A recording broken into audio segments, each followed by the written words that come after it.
ажил олгогчид төлж оны задлын шилжүүлгийг төлөвлөж юм бол нөгөө талдаа сан төсвийн орлого бүртгэхэд тутна бараг 60 гаруй тутна гэдэг зүйл. За ер нь чуулган ихснээс хойш одоо намар шин сонгуул болоод гарч ирсэн 126 гишүүд бүрдсэн чуулган тий. Тэндээс эхлээл янз бүрийн одоо мэдээж татвар гэдэг бол иргэдийн аж ахуйн нэгжүүд бизнесийн хамгийн их хүлээж байгаа юм татрын орчин байдаг. Тэгэхээр татвар дээр иргэд аж ахуйн нэгж юу өсдөг вэ гэхээр аль хор гууруулах. Мэргэжлийн үнийн хувьд бол татрын орлого чи өөрөө эргээд улсын төсвийг бүрдүүлдэг. Улсын төсөөр чи орон нутгийг санхүү орон нутагт зарим нэг татаа асуудыг өгнө. Хамгийн гол нь төрийн албан агчдын цалин, тэтгэвэр тэтгэмж, тэгээ цаашлаад офисын зардлууд, төрийн байгууллагуудын зардлууд гэх мэт явна шүү дээ. Тэг хөрөнгө оруулалтын ажлууд хийгдэнэ. За тэгэхээр энэ хоёрын тэнцвэрийг яаж хангах вэ гэдэг асуудал үүдэг. Төсвийн татрын орлого бол төсвийн орлогын дандаа 82-оос дээш хувийг бүрдүүлдэг буюу нөгөө гол орлогын албан татвар чинь аж ахуйн нэгжийн орлогын албан татвар, амнат, тэгээд нөөт нэмэгдсэн өртгийн албан татвар, тэгээд хүн амын орлогын албан татвар гэдэг штэ. Тэгээд бусад татвар төлбөрүүд ордог.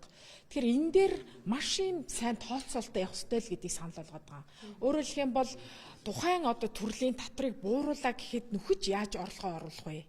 Мөн цаашлаад бүр гүнзгий ярих юм бол засаглалыг яаж сайжруулах юм буюу нөгөө элдв одоо буруу төсвийн мөнгийг оновчгүй өгөөжгүй зарцуулдаг, авилга хийх хувьд явдаг, зайлшгүй биш зардлуудыг гаргах ёсгүй. Эсвэл одоо хөрөнгө оруулалтыг эхлээд дуустгүй барилга үүсгэждэг те. Эсвэл одоо нэг байшин барилга бариад maintenance гэж англиар ярьдаг засвар үйлчлэгэнд байхгүй учраас тэрийг ашигладаггүй ийм өхмөл хөрөнгө бий болгож болохгүй. Тэгэхээр энэ болгоныг бүгдийг багцалж иж энэ хуулийг ярих ёстой гэж үзэж байгаа. Тийм учраас нэг талдаа одоо жишээлбэл засгийн газраас энэ хуулиуд ч орж ирэх ёстой. Одоо бүгдээр мэдж байгаа парламент дээр татрын багц хууль дээр санал авах юм төсөл явагдаж байгаа шүү дээ. Тэрэн дээр иргэд маань аж ахуйн нэгжүүд янз бүрийн саналууд гаргаж байна. Их хурл дотор бол гишүүдээс бүрдсэн ажил хэсэг байгаа. Тэгэхээр энэ саналууд ирсэн багцлан хоёр талаасаа бол өөрсдийн сонирхлоор саналуудыг бол гаргаж ирж байгаа. Жишээлбэл гишүүдэд аж ахуйн нэгжүүд иргэд саналаа хүчдэг.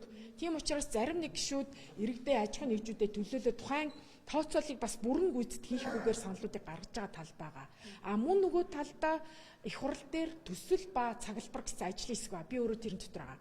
Тэгэхээр төсвийн орлогын хоёр гол төсвийн одоо баланс шийдийн хоёр орлого талтай, зарлах талтай гол одоо юу чинь бүтц чинь болохоор урсгал зардал хөрөнгө оруулалт гэж байгаа. Урсгал зардал чинь дандаа 75-аас дээш байдаг байхгүй юу.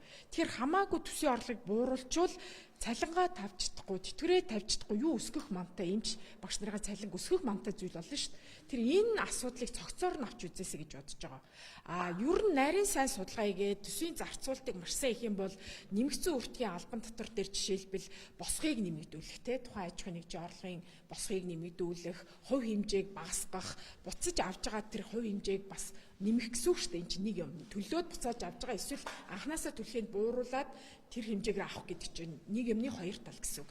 Энэ нарийн тооцоолуудыг бүх хүчин зүйлүүдийг оруулж аваад хийх ёстой л гэж үзэж байгаа. Татрын багц хуулийн шинжилгээний хүрээнд сая олон удаа хэлцүүлэг зохион байгуулалт төвчлэн боловсруулагдж байгаа. Тэгэхээр яг энэ дээр нөгөө аж ахуйн нэгжүүдийн гол тавиад байгаа саний зүйл байсан л да бас бүрэн тусах чадаагүй юу гэж харж байна.